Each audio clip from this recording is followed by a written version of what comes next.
So welcome to Boxing Media Hub. We are sponsored by Falcon Contracting and Price Global Solutions. I've got my man Ender with me as always, but we've got the People's Champ. Yes, more than Dwayne Johnson. We've got Jamel Herring. How you doing, Jamel? I'm doing good. I'm good. Thank You're you for looking having very me. well. Thank you, bro. Thank you. I appreciate that. And working with one of my favorite Irish boxers of all time, Wayne McCullough. Oh my Oh, God. you gotta love Awesome. Wayne. Wayne's a great guy. Wayne's a good guy. He telling me, listen, he'll tell you stories for days. So I know all about Ireland, I know everything. Well, if there's one thing us Irish do is talk. Yeah. I love him though. Love him. He's a good guy. Yeah, honestly, Jamel. I met up with him. I met up with him at the Triple G Canelo 3 fight. Oh, wow. And Jason Quigley.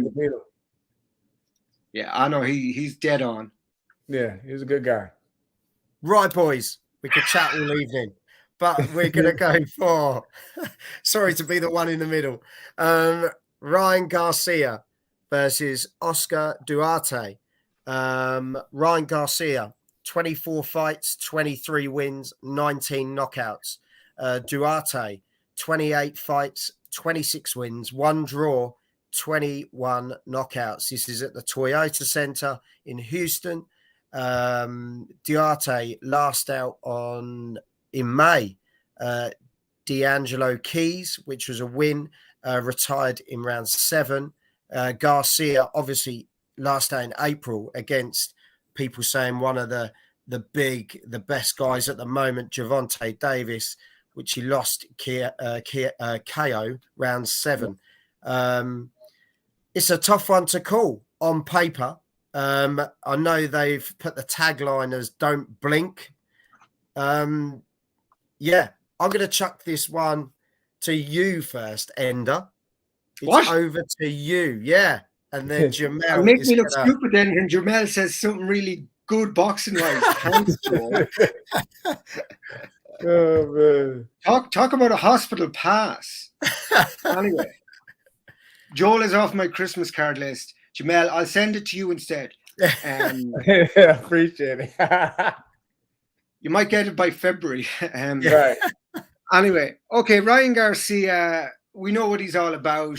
I often refer to him as the Instagram boxer because he's always doing really cool-looking stuff on Instagram and, lots of pad work and lots of things that looks really flash. But, we saw it against Gervonta Davis because everyone said, oh, he's going to be a world champion. And I said, I don't think he'll win a world title unless he manages to get one that's kind of vacant, But with the likes of Gervonta Davis and Shakur Stevenson and we got Devin Haney. That's the one. Yeah. Devin Haney. How are you going to get a look in with those guys? They are really another level. Ryan is wonderful, don't get me wrong, but I think he is more slick than substance. That, you know what I mean? Like, he has got substance, don't get me wrong, but for the very top level, I'm not so sure if he has the power behind it and the kind of the ability behind it outside of the flashy boxing. Like Gervonta Davis fairly schooled him in that fight. I mean, 2 knockdowns in round 2 and round 7. And Gervonta really showed the levels that was there for me. So that's where that is. Now, Oscar, he has a decent record, but it's against lower level opposition. So, 26 wins, 21 by way of KO. So he likes to knock down people as well. And, he won round 7 the last time with a knockdown. But I think Ryan Garcia is a higher level of opponent. And I think, Ryan Garcia is a big brand. He's a big brand with Golden Boy. And he's still with Golden Boy, isn't he, Jamel? Yeah. And Oscar is going to push him hard. So I believe Angelo's put in here to make Ryan look good.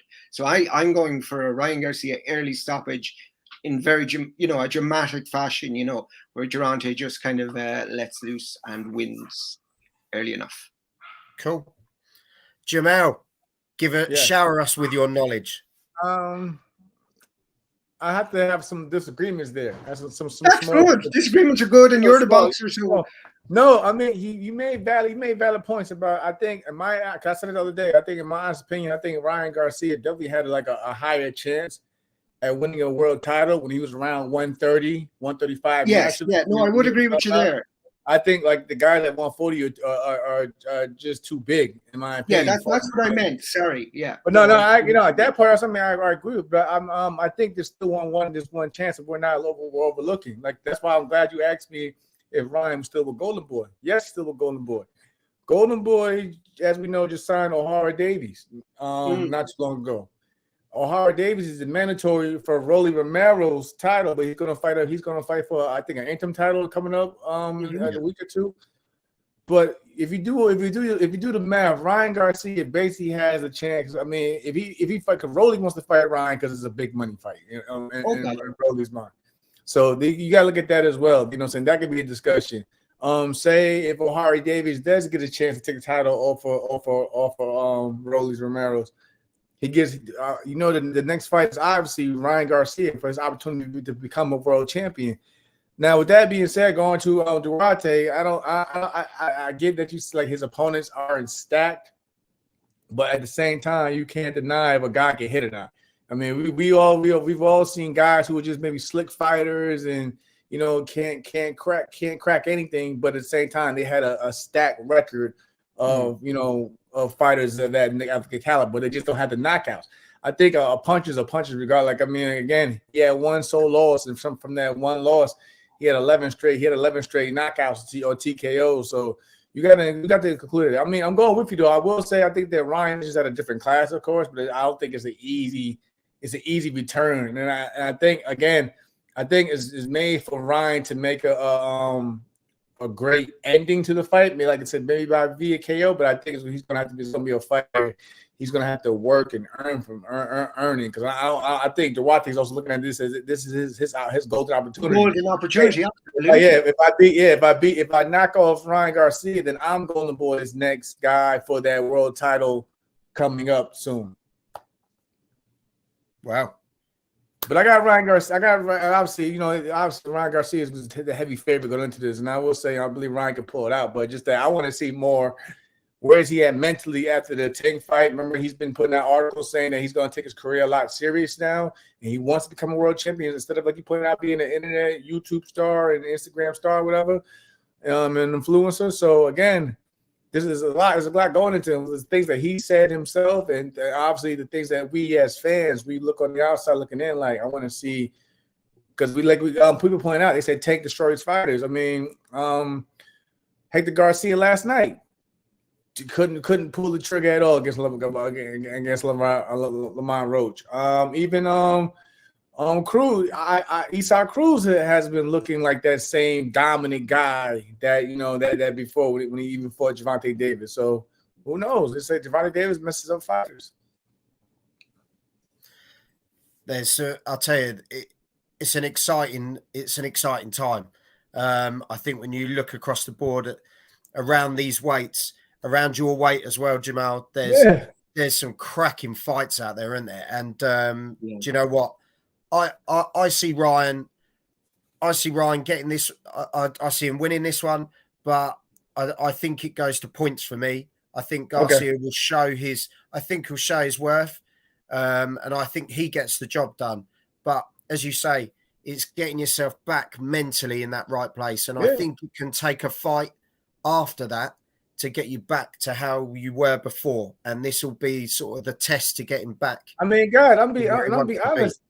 I've been in that position, coming up to Shakur Stevenson and Jermaine Ortiz, and just getting back in myself. It's just like you said, fighters, sometimes we need that to ensure us that, okay, we still have something there to offer, or we still can perform at the highest level. So of course.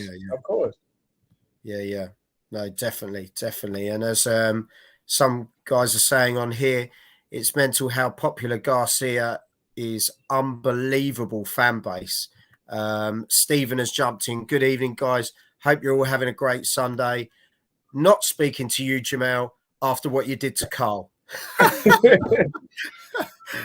I want to just say this. I just want to say this because this is a true story. 2016. This is when I actually fell in love with the fighter Carl Frampton, because I thought Carl Frampton was it was a crazy year. Matter of fact, that was my first loss as a professional against Dennis Shavkov. That same year, I watched Carl Frampton become fighter of the year. And honestly, I was happy for two reasons, and this is a true story. I was happy because, for one, fighter of the year, even though, like I said, it's published by Ring Magazine, which is an American magazine, it was actually, they gave someone else a chance from elsewhere, like a guy like such as Carl Frampton. And on top of that, at that time, Carl was at the smaller weight classes, like, bantamweight and super bantamweight, or so, that don't get the same respect as, he was a little heavier than that, but like, just the smaller weight classes, they don't get the same, they wasn't getting the same respect as the maybe lightweight and up. So it was just good to see just a totally different dynamic. I actually got to watch this fight with Leo Santa Cruz, and I was like, man, this guy's just slick, and I'm just a fan. I watched the fight when he had all the rivalries that he had, with Scott Quigg. I watched the Nino doing, so I watched him as a fan. I never knew that it would be a day that I come across where we face each other, because again, like, we was at totally different roads. I was coming up a loss, and he was on top of the world. So for me, when I shared the ring with him, it was an honor. And that's why we watched the fight over. They usually allow the winner to speak first, but I was like, no, this man right here, to me, is a future Hall of Famer, in my opinion. Fighter of the year, he's done everything. He's won multiple world titles. So that's why I always get that respect for Carl Frampton. Like, even now, like, I'm still of awe. Just watch it. I watch his fights because Carl's a slick fighter than we mostly see over there in the area. So I'm always gonna be a Carl Frampton fan, regardless of the outcome came of our fight, and I'm going to give him the utmost respect every time. Now, Joe, are you going to show him the next message now? So yeah. I will, because it has been followed up. You're a class act, to be fair. Great to see you teaming up with Wayne. Hey, I had to go to Belfast to get learn the title of my defense, which is funny. That's why Wayne is a teacher. Wayne, he's an old school guy. So I had to go learn defense in order to feel more confident coming in and closing the range. So of course, Wayne McCullough is great. Underrated trainer. Underrated trainer. Olympic silver medalist. WBC world champion. Going to Japan and winning. Yeah, as I said, we always joke about that. We both won our first world title fighting a Japanese fighter, but he actually had to go to Japan. So I was going to say he went to Japan. No, I like Ryan. Just wish he would dedicate himself better. But like Jamel was saying, I think we could see the best of Garcia to come. He's only young. We forget how old he is as well. I think that's the thing. Chris has said Ahara Davies is on chief support to this main event in Eliminator for Romero. Yeah, that's what Jamel said. Garcia. I forgot. But like I say, you guys see what they always do. Hey, the co-main event, when they win, what did they always say? Hey, out of the main event, do you want to see the winner? Yeah. The next every time you guys look at it, like we say, if you look at how they're doing it in Saudi Arabia in December with Wilder and Joshua, it's almost like they're just warming you up, ready for the fight, isn't it? It's just. I even told my good friend from Australia, Liam Pyro, like, bro, you're the co-main event for Haney Regis, and you're at that way, bro. Just call out the winner if you get your hand raised, man. Like, we know that's what it sets up. Because those fights, honestly, those fights can sometimes be stay busy, but good fights in case like that fighter, such as like maybe a Ryan Garcia, can't get the mega fight with like a Teofimo Lopez. So like they already have a story set in place for a backup plan, like why this fight should take place, and so on. Yeah. No, definitely. As you say, the fights are there to be made. Guys, let us know in the comments what your predictions are for Ryan Garcia versus Oscar Duarte. Let us know. Gave us his, which I think is very similar to Jamel's. I don't know why, but anyway. Garcia 7th round, Duarte will be awkward to start off with, more second half fight. I'm more second half. I'm more, like I said, it's like everybody waited till Jamel spoke so they he's could. he's awkward. He actually has effective aggression at times. So it's going to, like I said, again, we want to see how tight, Ryan now can keep his defense, but his composure under pressure. That's what he's a pressure fighter. No, definitely. Well, Jamel, thank you very much. Ender, thank you very much. It's great to have you both on. We'll be back for another prediction shortly. So hit the subscribe button, check out the rest of the content, and we will see you in a moment. Until then, have some of this. Have it.